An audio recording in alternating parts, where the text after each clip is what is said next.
Iraq में अगवा हुए 39 भारतीयों को लेकर सवाल बरकरार है। मामला अब राजनीतिक तौर पर गर्माता जा रहा है। एक तरफ विपक्ष है जो चाहता है कि इस मुद्दे को उठाया जाए, वहीं विदेश मंत्री सुषमा स्वराज जिस वक्त संसद में दाखिल हो रही थी, मीडिया कर्मी वहां पर मौजूद थे। जानना चाहा हमने कि वो इस पूरे मामले पर क्या जवाब देंगी, लेकिन उनकी तरफ से कहा गया कि संसद में बयान दूंगी, दोनों सदनों में बयान दूंगी। सुषमा स्वराज ने यह साफ किया है 39 भारतीय जिन्हें अगवा किया गया था इराक से, वो कहां हैं? इस सवाल का जवाब सुषमा स्वराज सदन के भीतर देंगी। दोनों सदनों में आज इस मुद्दे पर देश की विदेश मंत्री देश को जवाब देंगी।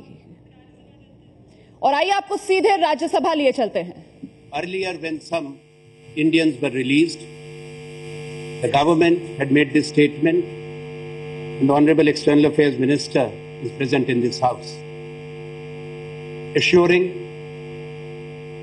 the House and assuring the families of all those who were held hostage that the government has succeeded in establishing contact. Also, the government has been using the services of the Iraqi Red Crescent and other sources to secure their safe release.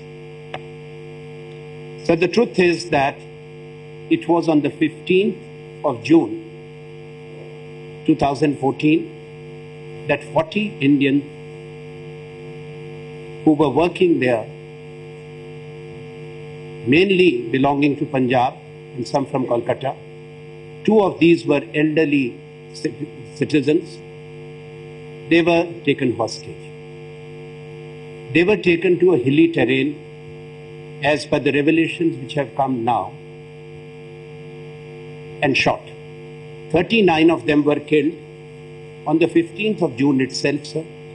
One survivor is there who pretended to have been shot, but actually, fortunately, survived. Otherwise, this would not have been known. On 22nd of June, the government of India made a statement, official statement, published in all newspapers, and it says that the Modi government has tracked the captors, established contact, and assures that all the hostages are safe. This is 7 days after the killing. 7 days after the killing. And I must also say that both the houses have also been misled, but what is more important, that if this was known, why this was not revealed? If this was not known, why the assurance was given? अब आप एक तरफ से तो उन परिवारों को जो त्रस्त हैं, दुखी हैं, आपने आश्वस्त कर दी कि सरकार ने, और शब्द भी मैं बयान दे रहा हूं एमईए के प्रवक्ता का 22 जून का, सैयद अकबरुद्दीन का। उसके बाद माननीय मंत्री जी ने बयान दिया। अगस्त महीने में भी आपने कहा, आपको याद हो जब जून को 15 जून को ये हादसा हो गया था, तो ट्रैक कौन से कैप्टर्स को किया, कैसे ये एस्टेब्लिश हुआ कि वो सब स्वस्थ हैं, कुशल हैं और उनकी रिहाई हो जाएगी, देश को तभी बता देना चाहिए था। और उसके बाद एक पत्र जो उनके परिवारों को कहा गया कि हमारे दूतावास से ये पत्र आ गया है और वो सब सुरक्षित है, बातचीत हो रही है उनकी रिहाई के लिए।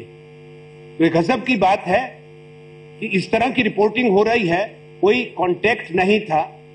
पहले जो लोग छूटे, जो केरला के 3 नर्सेज, उसके बारे में माननीय उपसभापति महोदय, आप, सदन सब जानता है, और हमें सबको राहत हुई थी, खुशी हुई थी।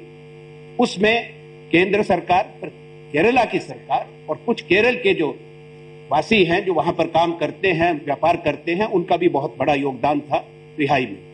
पर आज इस पे ये बात स्पष्ट हो जानी चाहिए। ये जब इतनी गंभीर बातें हो रही हैं, एक और गंभीर घटना है जिसका और साथी अभी चर्चा करेंगे, मेरे साथी भी चर्चा करेंगे, जो देश में कल हुई है। पर पहले हम इस पे बात करना चाहते हैं कि ये कैसे हुआ। क्या सरकार सही मायने में अंधकार में थी और सरकार बैठी रही, एक आश्वासन, 2 आश्वासन, 30 आश्वासन देकर? आज भारत की ये क्या स्थिति है कि जहां खाड़ी के देशों में लाखों भारतीय काम करते हैं, उनकी सुरक्षा, उनकी हिफाजत हमारे सरकार उन सरकारों से बात करके, वहां के शासन प्रशासन से संबंध रख के संबंधों को सुधार कर सुरक्षित करे और सुनिश्चित करे। इस सदन में मुझे एक बात बड़े दुख से कहनी है कि इतनी बड़ी घटनाएं हो रही, देश के नागरिक इस तरह से उनको पकड़ा गया, मारा गया। दूसरी तरफ भी है जो कल से चल रहा है, देश के प्रधानमंत्री ने एक बार सदन में आकर एक शब्द, और सदन के बाहर एक शब्द कभी इस पर नहीं, एक शब्द। ये वही प्रधानमंत्री है जो कहते थे हम आंख मिलाकर नहीं, आंख दिखाकर बात करेंगे। बहुत बहुत बातें कही थी, हम वैसी भाषा का प्रयोग नहीं करना चाहते, क्योंकि जो कहा था कि हम ये करेंगे, हमको मालूम है कुछ नहीं कर सकते, वो सिर्फ दिखावे की बातें थी।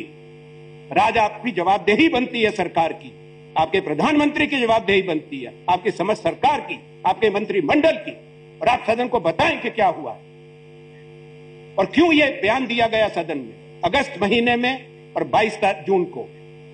किस आधार पर यह देश को बताया गया, किस आधार पर उन परिवारों को बताया गया कि सब कुछ ठीक है, आपको मालूम है कहां है, वो तो मर चुके थे। तो इस पे ये सदन अपना दुख भी प्रकट करता है, हमारा सबको दुख है जो हुआ है, हम इसकी निंदा भी करते हैं और इसलिए सरकार से इस पे जवाब मांगते हैं। Minister want to react? Okay okay. सभापति जी,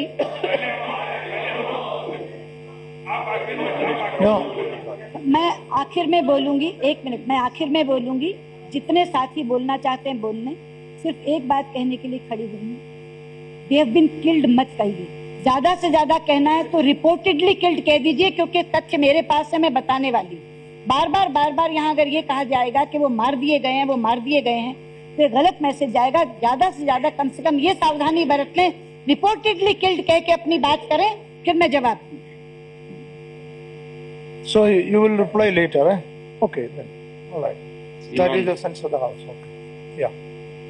ये बहुत ही दुखद घटना है अगर ये सत्य है। ये कल से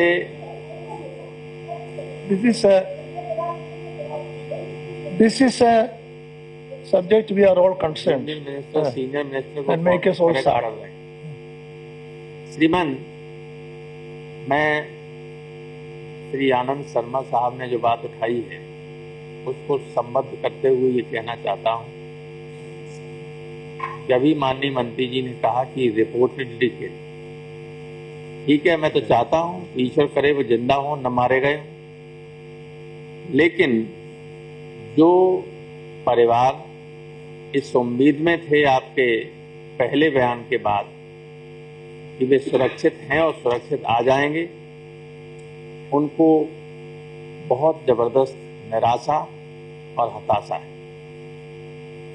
श्रीमान, आज ही मैंने सुबह जब अपना फोन खोला तो व्हाट्सएप पर एक बहुत लंबा बीजेपी के किसी व्यक्ति द्वारा डाला गया मैं था, जिसमें तमाम बातों के अलावा ये कहा गया कि इतने लोगों को वहां से निकाल के ले आए, इतने लोगों को वहां से निकाल के ले आए, और क्या किसी ने शोर नहीं मचाया, और 1 रुपया अगर का दाम बढ़ जाए तो आग लगा देते हैं और गाड़ी रोक देते हैं और रेल रोक देते हैं और ये कर देते हैं। इतनी बड़ी बड़ी उपलब्धियां हैं, ये सारी उपलब्धियां एक तरफ तो ये कहा जा रहा है और दूसरी तरफ इसके बिल्कुल विपरीत हो रहा है। ISIS जिस तरीके से काम कर रहा है और जिसके बारे में एक शब्द कहा नहीं जा रहा है, और एक तरफ हमारे प्रधानमंत्री सारी दुनिया में जाके जो काम विदेश मंत्री को करना चाहिए वो कर रहे हैं प्रधानमंत्री, और सारी दुनिया में जाके ऐसा लगता है जैसे विश्व विजयी हो गए। अश्वमेध का उन्होंने घोड़ा छोड़ दिया कि जिधर जा रहे हैं कोई इनकी बाग नहीं रोक सकता है, वो काम कर रहे हैं, और कोई देश की परवाह नहीं कर रहा है। सीमा पर कल हमारे सैनिक मारे गए, कल भी मारे गए। ये सारी चीजें हैं, सब उसका जवाब दें। देश दुखी है, देश निराश है कि हमारी सीमाएं सुरक्षित नहीं है, हमारे लोग सुरक्षित नहीं है, और ये गवर्नमेंट जितनी लंबी बातें करती थी उसके हिसाब से ये कुछ भी नहीं कर पा रही।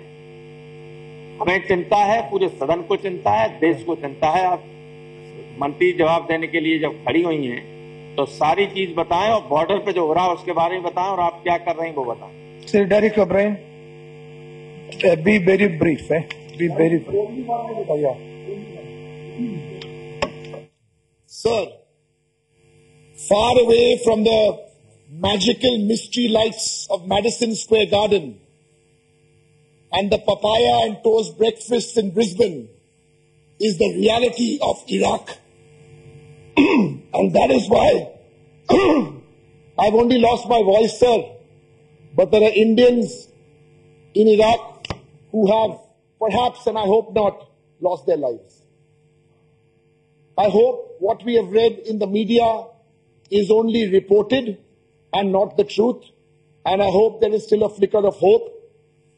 But the bigger issue here, sir, is what we heard in June, and that is the concern. June, certain statements were made which caused short-term gain. Short-term gain, but now the situation as we see it, the reality is the long-term pain. I would request and urge this government, enough has been done on short-term gain before they came into power. Do not give this nation any more long-term pain. Come clean with the facts. We are all concerned here. We are all united in this cause. Thank you, sir. Kumari Mayawati. माननीय उपाध्यक्ष जी,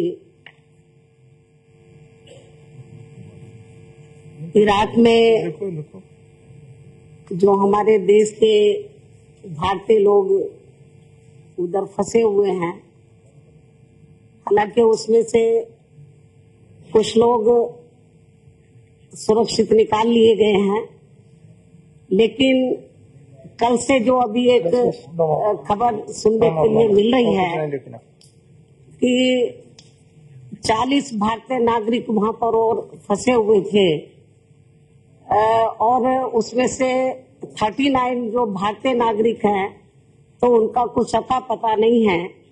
तो मैं ये तो नहीं कह सकती कि वो मारे गए हैं, लेकिन उनका कोई अता पता नहीं है। खबरें यही आ रही हैं कि एक अभी जिंदा है और 39 का कोई अता पता नहीं है।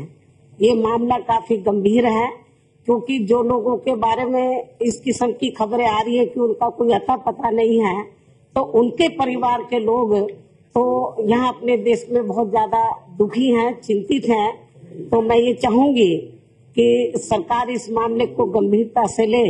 जैसे शुरू में जो केरल की नर्सें उधर फंसी हुई थी उनको सुरक्षित निकाला गया, तो ये जो 39 नागरिक उधर फंसे हुए उनको भी सुरक्षित निकाला जाए। और हम तो कुदरत से यही प्रार्थना करेंगे कि वो उधर ही कहीं छुपे हुए वो बेचारे ना मारे जाएं, ना मरे, उनकी हत्या ना की गई हो, ज्यादा ठीक है। तो और सरकार गंभीर होकर तो उनको वहां से वापस लाने का पूरा प्रयास करे। और इसके साथ ही तो मान्यवर मैं ये भी कहना चाहूंगी कि हमारे देश की जो सीमाएं हैं वो सुरक्षित नहीं है। आए दिन कोई ना कोई घटना घटती रहती है, कल भी घटना घटी है, हमारे सैनिक मारे जा रहे हैं। इस मामले में भी सरकार को गंभीर होने की जरूरत है। ये मामले काफी गंभीर हैं, और खास तौर से जो इराक में 39 नागरिक का जो अभी मालूम नहीं पड़ा है, तो हम चाहेंगे कि सरकार इस मामले में अपना रिपोर्ट दे। और जो उधर अभी कुछ कंफ्यूजन वाली स्थिति बनी हुई है, तो यदि वो नहीं उनकी हत्या की गई है तो उनको निकालने का पूरा प्रयास करे, ऐसा हमारा सरकार से आग्रह है। Be brief Tyagi ji, brief. पिछले सदन में मेरे ही सवाल के जवाब में मंत्री महोदय ने कहा था, मैंने कहा था कि red crescent society of Iraq का बयान है कि वो लोग मार दिए गए हैं। उनमें से लौट करके आए हरजीत सिंह थे, उनका वक्तव्य मैंने इसी सदन में पढ़ के सुनाया था। बांग्लादेश से जो बच के आए हैं वो कल से कह रहे हैं कि दे आर नो मोर, मैं चाहता हूं कि वो हो सलामत, लेकिन ये हमारी विदेश नीति की डिप्लोमेटिक फेल्योर है। आप उन कामों में लगे हुए हो जो आपके बस की नहीं है। आप जापान में जाते हो, चीन के खिलाफ बयान देकर आते हो। आप बेवजह नेपाल में जाकर के 2 दिन से नेपाल बंद है। आप कौन होते हो वहां के कॉन्स्टिट्यूशन के बारे में डिक्टेट करने वाले? आप साम्राज्यवादी हैं। जनकपुर बंद है 2 दिन से। दुनिया में आज तक किसी प्रधानमंत्री ने जाकर के दूसरे मुल्क में जाकर के पब्लिक मीटिंग नहीं की। आप वहां के साम्राज्यवादी बनना चाहते हो? तो सर, विदेश नीति पर ब्यौरेवार अगले सप्ताह बहस होनी चाहिए। Diplomatically we have been isolated and there is no friend of India remaining in the West Asia. आप जाकर के यूएनओ में 60 साल में पहली बार हुआ है कि जब जाकर के आपने पीएलओ के किसी भी डेलीगेशन को मिलने का टाइम नहीं दिया और आप इजराइल के प्राइम मिनिस्टर के साथ टोस्ट ले रहे हैं। ऐसा पहली बार हुआ है। इसलिए खाली इराक का मामला नहीं, आज पूरी दुनिया में हम डिप्लोमेटिक आइसोलेट हो रहे हैं और अरब वर्ल्ड में अपना एक दोस्त नहीं बचा। मुझे स्वेज कैनाल से लेकर के और मिस्र तक की क्रांतियां याद है। जब जवाहरलाल नेहरू थे, पूरी दुनिया की पंचायतें हमारे ठीक है। ओके, ठीक है। कोई मित्र नहीं बचा। ओके, बैठिए। Shri P Rajeev. Thank you, sir. I am debrief. sharing the concern expressed by my learned colleagues. Actually, we have raised the issues of the Malayali nurses in this house itself, and we had succeeded to bring back them to India, escape them from the custody of the ISI, sir. But at the time, the government had an assurance to this house. They had succeeded to establish relationship with the ISIS and using some other sources. At that time, we demanded to know what are the steps taken by the government. Then the minister gave a reply that is not good for the life of the hostages, 40 hostages. They were in Iraq, sir. Actually, sir, this is the contribution of this government. The 6 months balance sheet in the newspapers, the main contribution in the foreign affairs, foreign relationship, and the Prime Minister Modi became a magnet to attract all foreign leaders. But this is the fate, sir. Actually, this is India's position on Palestine. And India's, the government position not allowed to pass a resolution in this parliament has created a hostile approach by ISIS and other countries. The shift in Indian foreign policy has created this situation. I don't know whether the external affairs minister is aware of these things, because PM is handling all these external affairs matters. So I request the PM should come to this house, because the PM is the de facto external affairs minister of this country. No, it's okay. Now, Bin Sajid. No, listen, I am called. No, don't interrupt your life. That I called him. See, no, this is not the way. Sit down. I will accommodate as far as possible. Thank you, sir. Because this is an issue, Bin Sajid, please. But don't bring in controversial issue. This is a time not to bring in controversial issue, I am telling you. On this issue, all of us are united. We are all sad about what happened, if it has happened. As the Honorable Minister said, let us pray that it did not happen. Let us hope it did not happen. Yes, Boliye. Thank you very much, sir. ये जो आज यहाँ पर issue उठा है, ये पंजाब के ही लड़के हैं जो 39 हैं। तो हम भी ऑनरेबल मिनिस्टर फॉरेन अफेयर से मिलते रहे हैं। चीफ मिनिस्टर पंजाब भी मिले, हम भी मिले थे, और उन्होंने ये क्वेश्चंस भी बहुत कर रहे हैं। उनको इन्होंने विश्वास दिया, लेकिन उनके जो पेरेंट्स हैं उसको बहुत ज्यादा चिंता है। आज मैं सकता हूँ हाउस में जब ये बताएंगे कि किस सिचुएशन में है, तो कुदरती है उनके पेरेंट्स हैं, उसके परिवार हैं जो, उनको भी जरूर ये हौसला मिलेगा कि हाँ कोई वो जीते भी है, नहीं जीते।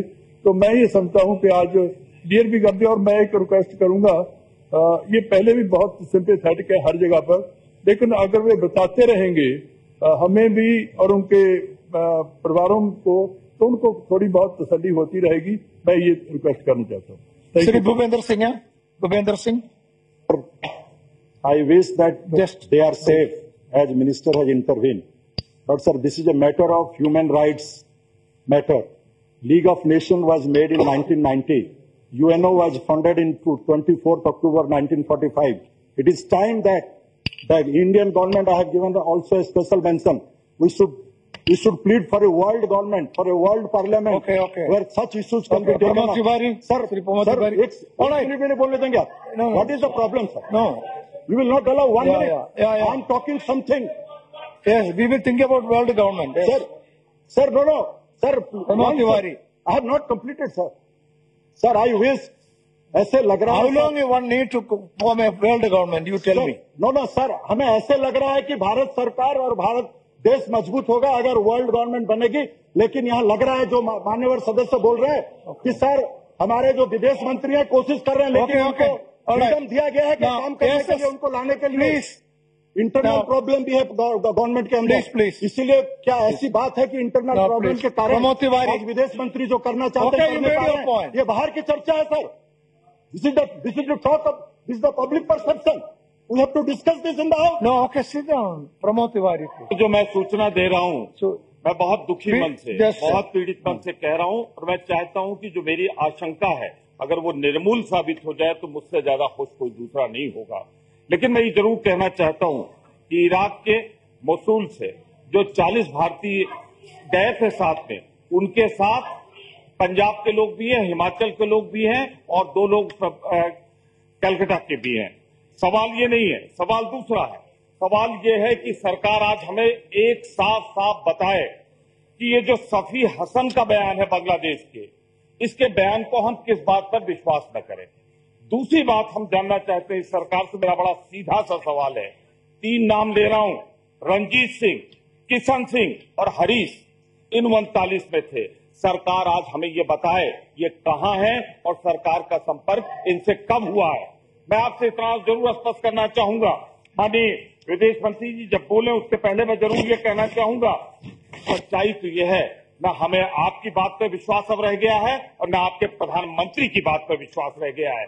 वो कुछ बोले, सच्चाई की तो बोलने से जैसे परहेज है उनको। मैं एक चीज कहना चाहता हूं, ये आज संसद चल रही है, पार्लियामेंट के लिए क्या इज्जत बची है प्रधानमंत्री जी के दिल और दिमाग में कि इतने महत्वपूर्ण विषय हो रहे हैं। मुझे सुन लीजिए मेरी एक बात, आज 9 भारत के जवान मारे गए हैं सीमा पे और आप गले लगा रहे हैं, मुस्कुरा रहे हैं। वहां पर आप जिस तरह से प्रधानमंत्री जी का आचरण वो प्रधानमंत्री जी को नीचे दिखाने के लिए जाते हैं। श्री नाजिब रहमान, पार्टी का अंदरूनी मामला है, मुझे no nothing else will go on record. Najib Rahman,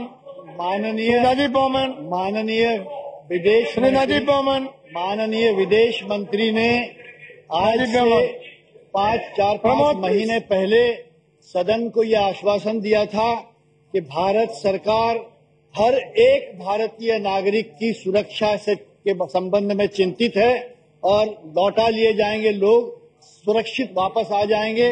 और एक 5 महीने का काल गुजर गया, अगर आज ये खबर नहीं आती तो ये चर्चा भी नहीं उठती। और भारत सरकार इस संबंध में इतने लंबे अरसे तक इतने सारे भारतीय नागरिक की सुरक्षा के बारे में क्या कर पाई, इसकी जानकारी सदन को उन्होंने अपने तय देनी चाहिए थी। आज की इस खबर का इंतजार करने की जरूरत नहीं थी। हमें दुख इस बात का होता है कि क्या उन तमाम किडनैप लोगों के रिश्तेदारों से बाकायदा संपर्क रोज होता है, क्या उनका समाधान है, क्या वो जीवित हैं, क्या वो सुरक्षित है। श्रीमती जया बच्चन, विदेश Shrimati Jaya Bachchan, thank you sir, thank you sir, absolutely sir. मैं ये सोचती हूँ कि ये वक्त नहीं है कि हम यहाँ बैठ के अपने अपने पॉलिटिकल लड़ाई को लड़ें और पॉलिटिकल स्टेटमेंट्स करें। ये बहुत इम्पोर्टेंट चीज है और मैं बिल्कुल आपसे सहमत रखती हूँ। मैं ये जानना चाहती थी कि क्या आप लोगों ने इन परिवार के सदस्यों के साथ संपर्क रखा, उन्हें किसी तरह की आश्वासन दी? आपने हाउस में जरूर दिया है, मगर मैं ये सोचती हूँ कि उन फैमिलीज को आश्वासन देना बहुत जरूरी है। और जैसे आपने बताया कि उनके पेरेंट्स बहुत चिंतित है, आप कह तो रहे हैं चिंतित है, मगर आपने अपनी तरफ से कोई कोशिश की या सिर्फ मंत्री और प्रधानमंत्री ही काम करेंगे? ऐसा नहीं है कि बाकी मंत्रियों को नहीं करना चाहिए। अगर आपको मौका मिलता है, आपके करीब है, तो आप उनसे बात करिए। आप जानते हैं, मैं ये जानना चाहती हूँ ये हुआ कि नहीं, because this is very important sir, they need to be assured. Okay, thank you. Now Sharad Yadav ji. Deputy chairman साहब, मैं इसमें ज्यादा नहीं कहना चाहता। एक तो ये है कि इस खबर का मुकम्मल और पक्की तौर पर कोई सरकार को मालूम है कि नहीं। एक नंबर 2 ये कि साउथ एशिया में जितना रोजगार हमको जो अरब का क्षेत्र है उसमें मिलता है, यानी आप मिडिल ईस्ट, तो हम लोगों की जो विदेश नीति है वो अकेले आपके नहीं, यूपीए के जमाने से बदलाव का रास्ता बना है। और आप जो है वो आपकी खबरों के, आपके वहां जो प्रयास हैं, उन प्रयासों में उस इलाके के लोग विश्वास में कम लगते हैं मुझको, क्योंकि जो इजराइल है और जो पैलेस्टीनियन है उनका जो विवाद है वो पूरे उस इलाके का बहुत बड़ा विवाद है, वो दुनिया का भी विवाद है। तो निश्चित तौर पर मैं विदेश मंत्री जी से ये जानना चाहूंगा कि आप जिस प्रयास में लगे थे, जो सब लोगों ने कहा कि साल भर से प्रयास चल रहे हैं, इस मामले में मत बताइए, लेकिन आपका जो उस इलाके में जो डिप्लोमेसी के चलते किस रास्ते से और कहां तक आप पहुंचे हैं, ये बहुत ऐसी बात है कि आज पक्का और मुकम्मल नहीं पता चल रहा है। एक मीडिया, एक चैनल ने दिखाया, लेकिन सरकार के हाथ चैनल से ज्यादा बड़े। अभी तक सरकार ने इस मामले को किस दूर तक और कैसे इस मामले की पड़ताल करने के लिए क्या क्या प्रयास किए और सही बात क्या है।